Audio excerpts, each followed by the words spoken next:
Good morning students. आज हम हमारा चैप्टर 12 स्टार्ट करें, that is the sound. Okay, sound देखो, आपको पता है जैसे कि व्हीकल से देखो, कहीं से भी देखो, हर जगह से क्या होती है, हमें साउंड हियर होती है। तो साउंड क्या है, आज हम इस चैप्टर के अंदर अच्छे से करेंगे। Sound is a form of energy which produces a sensation of hearing in our years.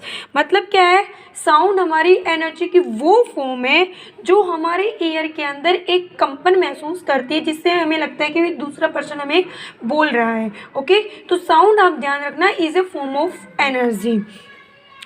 There are also other form of energy like mechanical energy. देखो, मैकेनिकल एनर्जी किसकी वजह से होती है, जब हम क्या कर रहे होते हैं, वर्क, मतलब कोई एक्सटर्नल हमारे ऊपर फोर्स लग रहा है और उसकी वजह से जो हम वर्क कर रहे हैं, that work is the mechanical energy, मतलब जो कि फोर्स की भी आप पे आती है। हीट एनर्जी आपको अच्छे से पता है, ड्यू टू द हीट की वजह से।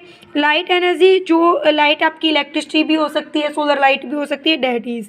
तो we have talked about mechanical energy, previous chapter के अंदर हम कर चुके हैं, फोर्स वगैरह वहाँ पे हमने निकाला था। तो you have taught about conservation of energy which state that we can neither create nor destroy energy, we can just change it from one other into the another।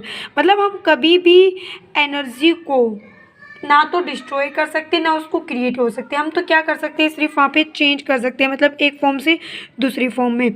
Okay, देखो जैसे कि यहाँ पे कैसे आपकी जो साउंड है वो प्रोडक्शन होती है, वो हम एक्सप्लेन करें। जैसे हमने ये कोई लेवल ले लिया और उसके ऊपर हमने क्या कर दिया, एक थ्रेड है, जैसे थ्रेड को हमने यहाँ पे देखो लटका रखा है, और उसके नीचे क्या हमने कोई बोब ले लिया, बोब एक मतलब मासिव ऑब्जेक्ट ले लिया हमने। Take a tuning fork and set it vibrating by striking its prong on a rubber pad, bring it near your ear. Do, देखो जैसे कोई भी स्ट्रिंग होता है, जैसे देखो हम म्यूजिकल इंस्ट्रूमेंट करते हैं, वहाँ पे हम यदि किसी एक भी वायर को छूते हैं तो जैसे ही वहाँ पे एक वाइब्रेशन हो जाती है, ठीक है, वो वाइब्रेशन हम महसूस करते हैं। चाहे आप छोटी से छोटी वाइब्रेशन हो रही हो, हम अपनी ईयर की हेल्प से हम उसको भी महसूस करते हैं। तो उसकी भी एवरी पार्ट की एक साउंड होती है, ठीक है।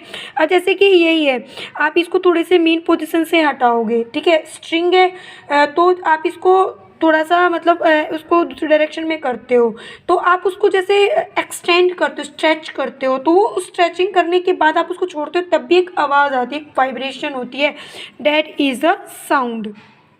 ओके, उसके बाद देखो हमें इतना तो हमें पता चल गया ना कि भी आपका जो साउंड है ना वो क्या होती है, ह्यूमन बॉडीज़ के अंदर जो साउंड है वो उसके वोकल कॉर्ड्स की वाइब्रेशंस की वजह से प्रोड्यूस होती है। तो डिपेंड करता है कि भी आप किसके अंदर साउंड को प्रोड्यूस कर रहे हो। जैसे कि सिंपली हम म्यूजिकल इंस्ट्रूमेंट है, वहाँ तो हम किसी भी वायर के ऊपर वैसे ही थोड़ा सा लगा लेते हैं, अपने हैंड्स को यूज़ कर लेते हैं, तो वहाँ पे वाइब्रेशन होनी स्टार्ट हो जाती है, तो उसकी वजह से भी क्या होता है, आपकी साउंड प्रोड्यूस होती है। तो डिफरेंट बॉडीज़ के अंदर डिफरेंट टाइप का आपका प्रोसीजर होता है साउंड को निकालने का। अब देखो वाइब्रेशन, हमने बोला है ना कि अभी वोकल कॉर्ड की वाइब्रेशन, वाइब्रेशन क्या होता है, देखो मान लो किसी पार्टिकल की फिक्स पोजीशन ये है, ठीक है, अब आप उसको क्या कर रहे हो, थोड़ा सा इधर लेके गए, उसके बाद दोबारा देखो जैसे ही आपने फोर्स लगाया तो वो थोड़ा सा आगे की ओर मूव कर गया, जैसे ही आपने फोर्स वहाँ से रिमूव किया तो दोबारा वो अपनी उसी पोजीशन से आया। तो वो क्या होता है, मतलब वाइब्रेशन क्या होता है, अपनी ही फिक्स्ड एक्सिस के अबाउट वाइब्रेट करना। देखो जैसे कि यहाँ ये इसकी फिक्स आपकी ऑब्जेक्ट है, तो यहाँ पे देखो ऐसे वाइब्रेट करेगा, ये एक बार ऊपर गया नीचे गया, फिर ऊपर गया नीचे गया, देखो आप ये देखो अपनी ही मेन पोजीशन के अबाउट क्या कर रहा है, ये ऐसे ऊपर नीचे हो रहे थे, मतलब कि वाइब्रेशन। तो means vibration means a kind of rapid to and fro motion of an object, ठीक है। तो वाइब्रेशन हम अच्छे से कर चुके हैं और हमें ये पता चल गया कि भी ह्यूमन बॉडी के अंदर भी आपका जो साउंड होती है वो किसकी वजह से आती है, due to vibration in the vocal cords. Okay, उसके बाद देखो प्रोपगेशन ऑफ साउंड हम कैसे करते हैं। Sound is produced by vibrating objects, मतलब यदि कोई ऑब्जेक्ट अपनी मीन पोजीशन से टू एंड फ्रो मोशन करती है तो वहाँ आपकी साउंड प्रोड्यूस होती है।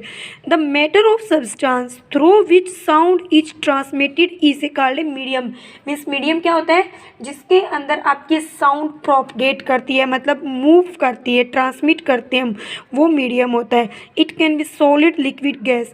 Sound moves through a medium from the point of generation to the listener. जैसे कि यहाँ देखो ये मीडियम है और यहाँ पे आपका क्या है, लिसनर खड़ा है कोई, और यहाँ पे क्या आपका जनरेटर जहाँ से हमने साउंड जनरेट किए। तो ये जैसे कि बीच में मीडियम है, तो इसमें से ट्रांसमिटेड होती हुई कहाँ पर पहुँचती है, वाइब्रेट होती हुई आपके लिसनर के पास जाएगी। वाइब्रेशन की ही फॉर्म में, देखो ये वाइब्रेशन ही है, अपनी मीन पोजीशन के अबाउट मूव करना। Okay, when an object vibrates, it sets the particle of the medium around it vibrating. The particles do not travel all the way from vibrating object to the ear. A particle of a medium in contact with the vibrating object is first displaced from its equilibrium position. It then exert a force on adjacent particle. मतलब particle starting में movement नहीं करते, क्या होता है actually, देखो object है, इसका जो वाइब्रेटिंग ऑब्जेक्ट है इसका भी क्या होगा, पार्टिकल होगा। ये लिसनर है, अब ये इस मीडियम के अंदर ट्रैवल करेंगे, ये आपका क्या है, मीडियम है। तो इस मीडियम के अंदर बहुत सारे पार्टिकल है। तो जैसे ही यहाँ पे देखो आपके ऑब्जेक्ट ने वाइब्रेट करना स्टार्ट किया, तो ये इसका पार्टिकल जो मीडियम है ना, इसके पार्टिकल के साथ स्ट्राइक करने लग जाता है। ठीक है, तो वो पार्टिकल आपका जो मीडियम वाला पार्टिकल है ऑब्जेक्ट के पार्टिकल के ऊपर फोर्स लगाता है, जिसकी वजह से वो मूव करने लग जाता है। फर्दर भी वही पार्टिकल क्या है, किसी दूसरे मीडियम के दूसरे पार्टिकल के साथ स्ट्राइक करेगा और वो उसके ऊपर फोर्स अप्लाई करेगा, तो उसकी वजह से आपका मोशन होता है।